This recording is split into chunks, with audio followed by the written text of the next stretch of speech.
The air in Tiruvannamalai carried the scent of sandalwood and incense from the moment I drew breath, woven into the very fabric of our days. My earliest memories are not of distant temples, but of the sacredness humming within the ordinary rhythm of home, waking to the soft chime of the temple bell. The quiet reverence of family prayers shared over simple meals, the gentle murmur of hymns carried on the breeze. The divine was not a separate destination. It was the quiet presence, in the warmth of a mother's hands, the steady beat of a drum during the evening. Puja, the sacredness of the earth beneath our feet, as we walked to the shrine. This profound spiritual atmosphere was not something we learned later. It was the air we breathed, the water we drank, the silent witness to every ordinary moment.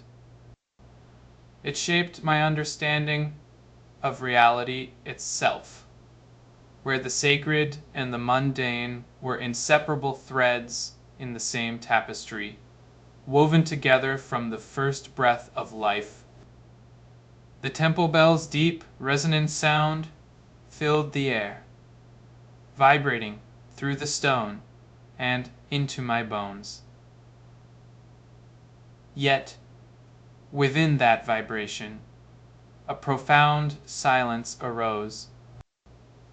It was not the sound itself that captured me, but the space between the notes, the stillness that held the resonance long after the bell ceased its striking.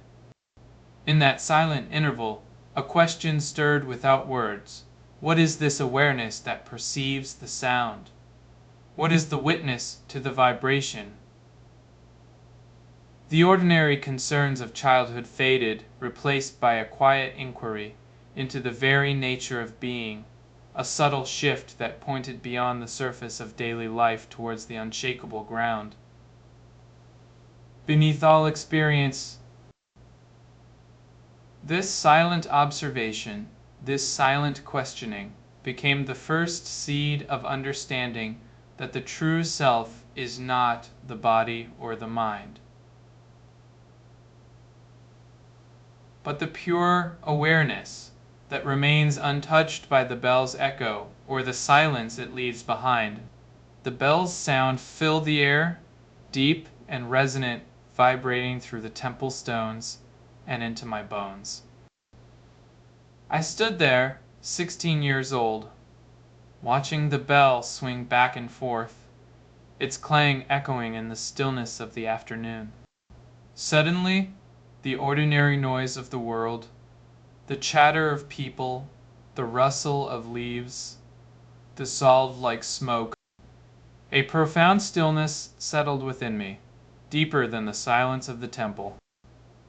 It wasn't an absence, but a presence, vast and unchanging.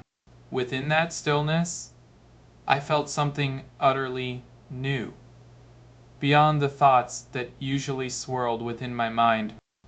It was the true self, not the I that I had always known, but something far more ancient and unmovable.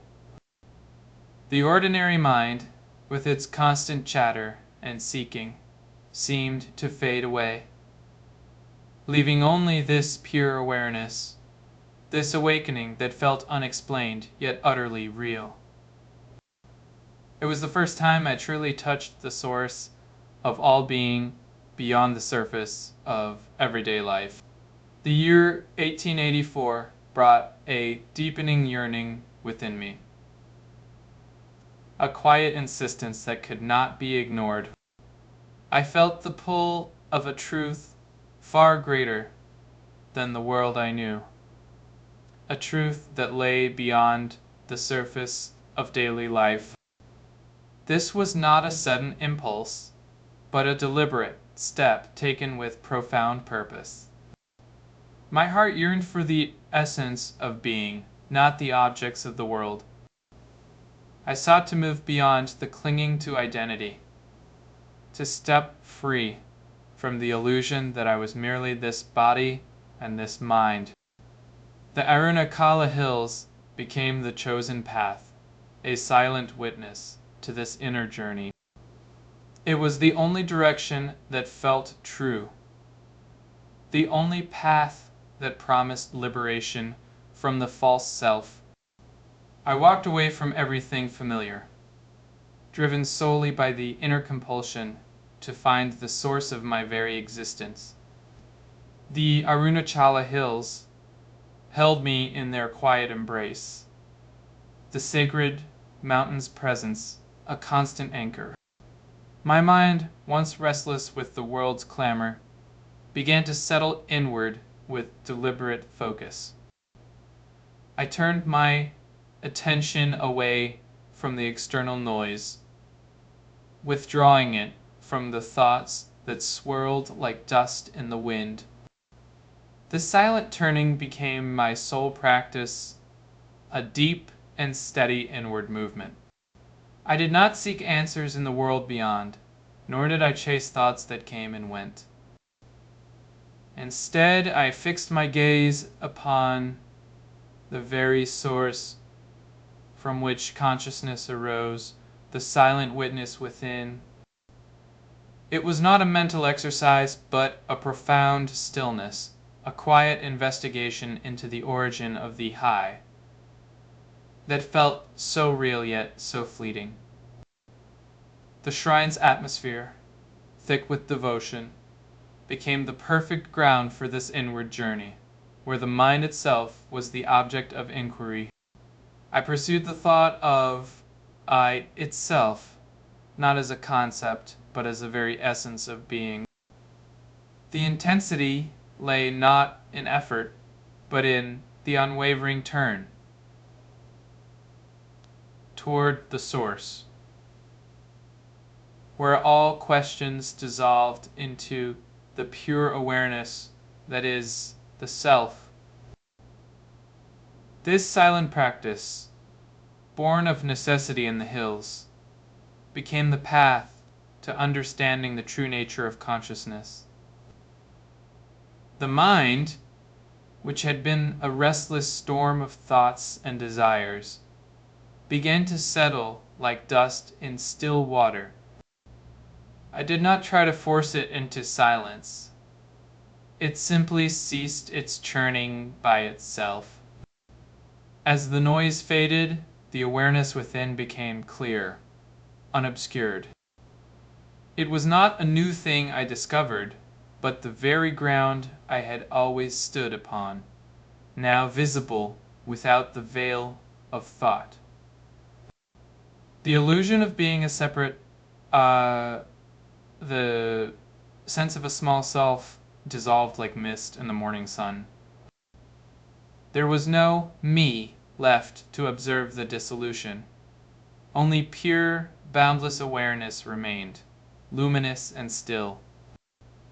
The realization was not an achievement, but a gentle unfolding, a returning home to what had never been lost. The mind's quieting was the key, and the self, pure and unchanging, was the only reality that ever existed. The stillness that followed my awakening was not an absence, but a deep, unbroken presence. It filled every moment, a quietude that settled within the heart, far beyond the chatter of the mind. This profound silence was not empty. It was the very essence of the self I had realized. A constant, unwavering awareness. My life after that moment became a silent witness, moving through the world without the noise of thought or the need for expression. The world continued, but I walked within it, always returning to the silent center where the self resides. This stillness was not a retreat, but the natural expression of the eternal, unchanging awareness that is the true nature of being. In that silence, all the seeking ceased, and only the pure, luminous presence remained, embodying the self without effort or distinction. The silence itself was the answer, the only truth that needed to be lived. You come seeking answers, drawn by the quiet light of this stillness. Your questions form a river flowing toward the shore of the self, yet the shore is not found in the water. The silence here is not emptiness, but the eternal presence that holds all questions within itself.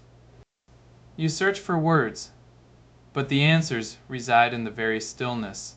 You seek to understand. This silent witness is not a thing to be grasped, nor a place to be reached. It is the unchanging ground beneath the movement of your mind.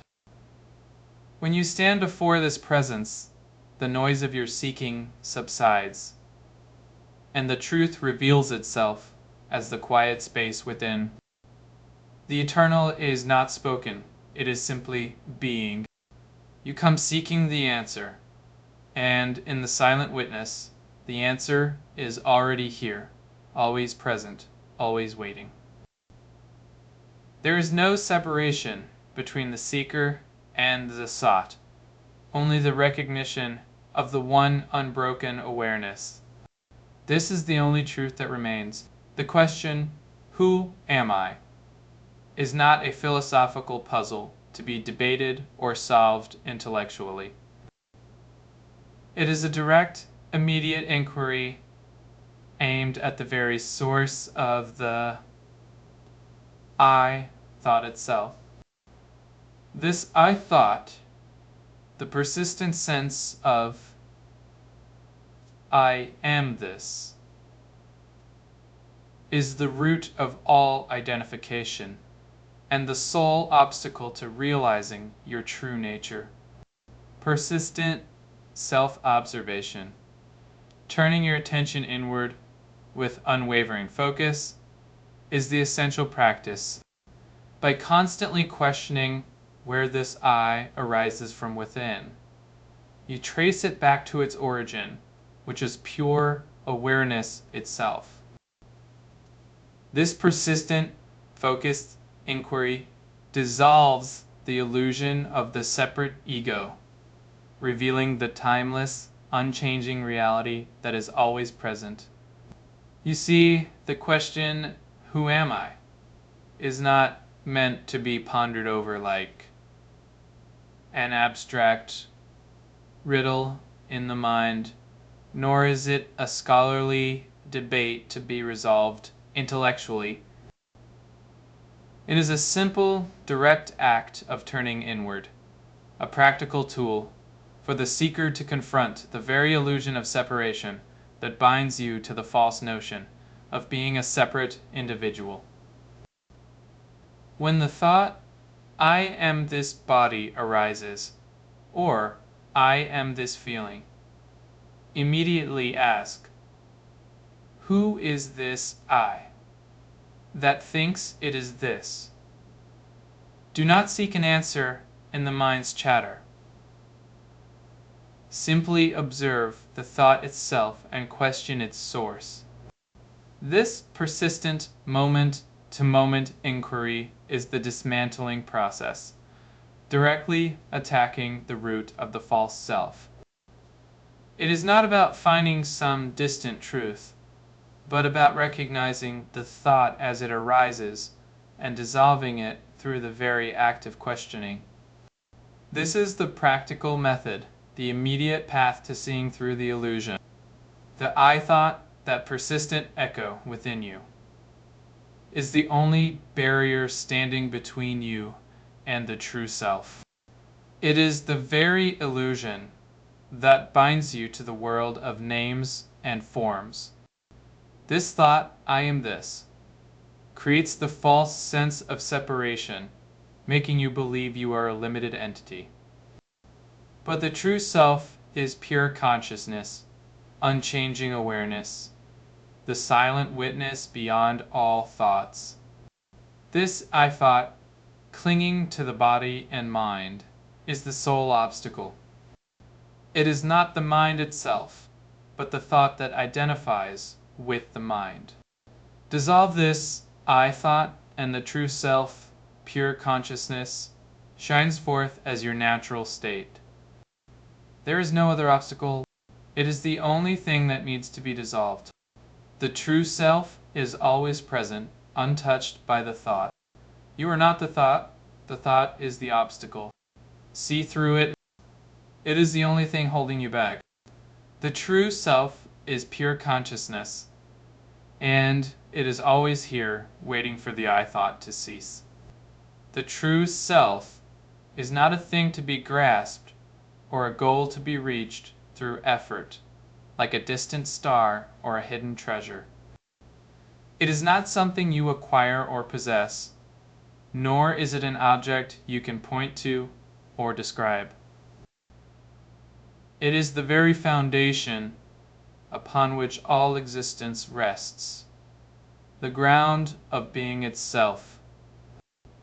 This awareness is not a concept you think about or a feeling you cultivate. It is the silent, unchanging presence that is always here, now and everywhere. You are not searching for it in the world or within the mind, for it is not separate from this awareness. It is the very essence of your being, the source from which all thought and experience arise, and into which they dissolve. The self is not a destination, but the journey itself, the constant, luminous reality that remains when the illusion of seeking ceases. It is not found. It is already the ground of your existence, always present as pure, undisturbed awareness. Turn your awareness inward, now, not toward the world or your thoughts. Question the very thought that says, where does it come from? See that it arises only in the stillness of your true nature. Recognize that this I thought has no separate origin. It is the self speaking. When the mind's restless chatter subsides, the true self reveals itself. This awareness remains unchanged, untouched by the fleeting thoughts that arise and vanish. It is not the thoughts themselves, nor the mind that generates them. The mind, when quieted, ceases to be the object of attention. Then the pure awareness, the eternal I, shines forth as it always has been. This awareness is not created by thought, nor does it depend on thought. It is the silent witness, the ground of all experience, distinct from the content of the mind. The mind may be still, yet the self remains ever present. It is not found within the mind, nor is it a thought to be grasped. This unchanging awareness is the essence you are, beyond all mental activity. It is simply I am, pure and undiminished. This is the true self, revealed when the mind's noise falls away. The world you perceive as real, sights, sounds, thoughts, is never directly known by you.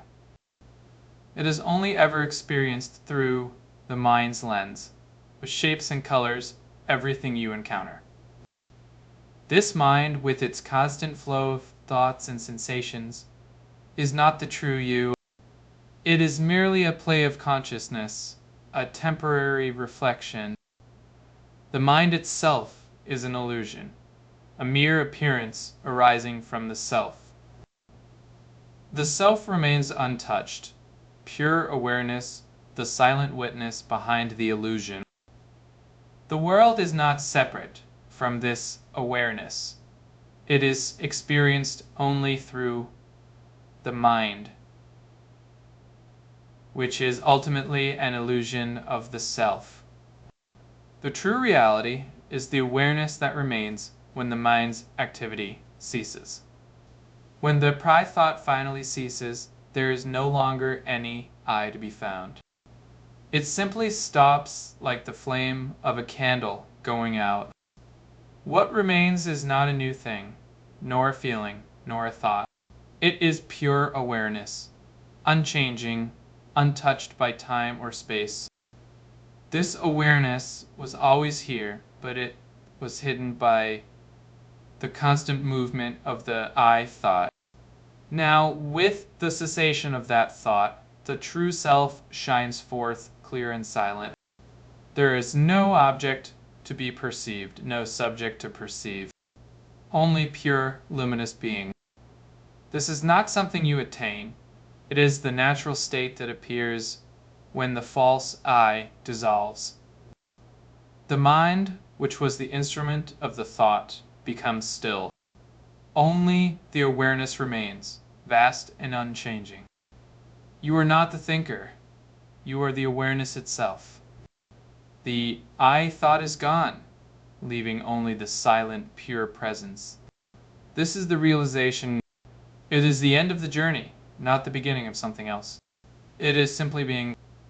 Liberation is not a distant goal waiting to be reached in some future time, nor is it a state to be constructed through effort. It is not something that will happen after you have performed certain actions or attained certain knowledge. It is already here right now, within the very core of your being. You are not searching for it in the future. You are already it. The true nature of your existence is pure being, pure awareness, and this is not something that comes later. It is the immediate recognition of who you truly are in this very moment. Stop looking for liberation as a future event. It is the present realization of your pure being, the silent witness that has always been. This recognition is not a future promise.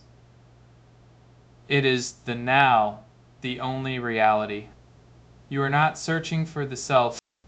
The self is not a thing to be found out there in the world, nor is it a thought you can build within your mind.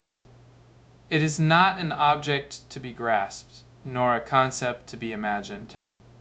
The self is not something you locate externally or construct mentally through effort. It is the very ground of your being, the silent witness that remains untouched by all your seeking. You are the self already. There is no need to find it or build it. It is simply the essence of existence itself, present as pure awareness, always. The illusion of separation between the individual self and the universal whole is the deepest deception of the mind. You believe you are separate, a distinct entity, while the reality is that you are pure consciousness itself, the same essence that permeates all existence. This pure consciousness is not a separate entity. It is the very ground of being unchanging and eternal. The individual you perceive as me is merely a temporary appearance within this universal consciousness, like waves on the ocean, appearing distinct yet fundamentally part of the ocean's essence. There is no true separation, only the mind's persistent identification with the fleeting thought of I. When this identification dissolves through direct awareness, the realization dawns. The I thought is not real, and the pure consciousness that is the self is the only reality. The individual and the universal are not two things, but one pure consciousness, indivisible and eternal. The seeker must stop seeking the self as something separate and recognize that the self is already the entire field of experience. The unchanging witness, within which all phenomena arise and pass away. This recognition is the essence of non-duality. The realization I carried was never confined to a cave or a silent room. It flowed through the simple act of washing my hands at dawn, the quiet awareness in the dust of the path, the stillness within the sound of the temple bell. Every movement, every breath, every ordinary moment became a vessel for the self. There was no separation between the action and the awareness. The self was the ground beneath the feet of the washer, the silence within the sound of the bell. I did not withdraw from the world to find the self. The self was the world itself, present in the turning of the wheel, the ripening of the fruit, the gentle touch of the breeze. The constant presence was not something added to experience. It was the very fabric of experience, woven into the threads of daily life. Even when the mind stirred with its usual chatter, the self remained the unshakable center, like the still water beneath the ripples. The work of the world was not a distraction from the self, but the self expressing itself through the work. The realization did not make me a different person. It made me fully present in every moment, as it was. The self was not a prize to be won later, but the quiet, unwavering witness in the midst of the ordinary. I walked the path, served the needs, and spoke the words without ever losing the inner stillness.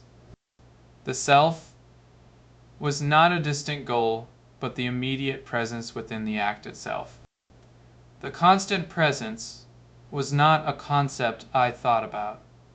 It was the very essence of being, unfolding like a lotus in the morning sun, within every step, every breath, every silent moment. There was no need to seek the self elsewhere because the self was already here. Within the ordinary, within the experience itself. The self is not a distant goal, but the immediate presence within the act itself. The realization was not a state achieved, but a way of being in the world, where every action was an offering to the self. The self is not a distant goal, but the immediate presence within the act itself. The constant presence was the silent witness to the world's unfolding, present in the morning mist, the evening star, the simple act of eating. The self is not a distant goal, but the immediate presence within the act itself. I did not speak of the self as something separate from the world. The self was the world, experienced through the lens of pure awareness. The self is not a distant goal, but the immediate presence within the act itself. The integration was effortless, like the river flowing through the mountain. The self was the constant presence within all experience, not a separate entity, but the very essence of existence. The self is not a distant goal, but the immediate presence within the act itself. This is what I have left, this quiet path. My words fade, yet the practice remains, a steady flame in the darkness. Seekers still turn inward, asking, "Who am I?" with the same simple courage I witnessed in those early days. They find not distant shores, but the silent awareness within their own breath. The method is unchanged: stillness, inquiry, the quiet dissolution of the false self. Generations rise, each carrying the same gentle question. each discovering the same unshakable presence. This is the inheritance, silent, direct, always available. Do not seek me. Seek the stillness within you. The self is not found, it is known. The question, who am I, holds its power precisely because it is uncomplicated, stripped of all external adornment. It does not demand elaborate rituals or complex philosophical constructs to be effective. Its enduring nature stems from its fundamental simplicity, a direct path that cuts through the layers of confusion accumulated over lifetimes. Persistent questioning is not a burdensome task, but a natural unfolding, a gentle yet unwavering turning of attention inward. It requires no special skills or profound intellectual understanding to begin, only the willingness to sit with the inquiry. For even a few moments each day, this persistent questioning dismantles the ego, not through force, but through the quiet persistence of the question itself. It is the very act of asking, "Who am I?" that begins to erode the false sense of separation that the ego clings to so tightly.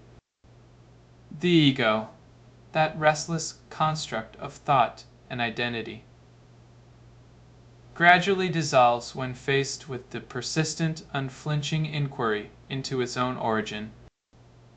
It is not destroyed by anger or argument, but by the steady, silent investigation of its nature. The power lies in the question's directness, its refusal to be diverted by the world's distractions or the mind's chatter. It points straight to the source, bypassing all intermediate concepts and leading directly to the dissolution of the illusion of a separate self. This method remains timeless because it addresses the root of the problem, the persistent "I thought," rather than the fleeting symptoms of suffering. It is the simplest tool available for the most profound transformation.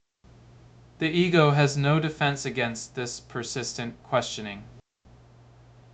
It is merely a thought, a flickering spark, and the question strips it bare, revealing its insubstantiality.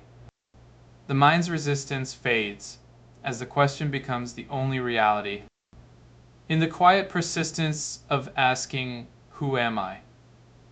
the illusion of the separate self begins to unravel, revealing the pure awareness that has always been present. This is the enduring power of the question itself. Listen, friend, this path is not for the mind to grasp or the intellect to solve. It is the silent method of self-inquiry, eternally present, waiting for your attention. It does not demand you seek something distant or hidden. This simple question, "Who am I?" is not a puzzle to unravel, but the very tool to dismantle the illusion of separation. It is practical, immediate, and requires no special preparation beyond turning your awareness inward. The eternal self is not something you find after effort. It is the unchanging awareness you already are, revealed only when you cease seeking elsewhere. This is the timeless legacy, the direct path to recognizing your true nature.